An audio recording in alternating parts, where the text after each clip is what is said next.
Silva's attorney was also hoping to get his $1 million bail reduced. The judge denied that request, so Silva is still behind bars at the San Joaquin County Jail. And that is where KCRA 3's Melinda Meza just spoke with Silva. She joins us live now with his side to the case. And Melinda, what were some of his thoughts today about the court proceedings? Well, he says the day was very difficult. I just walked out of the San Joaquin County Jail after sitting down one-on-one with Silva. He was escorted in that visiting room in a red jumpsuit, and he did have handcuffs and shackles around his waist. He appeared to have some tears in his eyes. He had his head down. He said that he is not guilty. He said that he did talk to his son 2 days ago. The first thing he told me was today was difficult. I did not have a lot of conversation about bail last night because I wanted to take my chance in court. I am not a flight risk.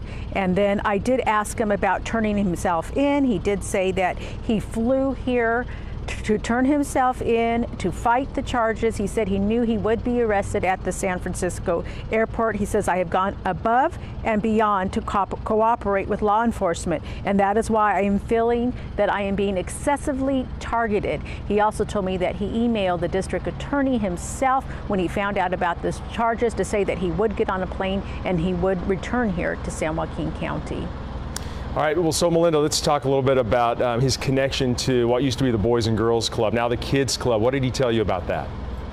Well, he says that the Kids Club has been his life. He's a lifelong resident of Stockton. He says, Stockton has been my life. The Kids Club has been in my blood. I have served hundreds of families. My son grew up there.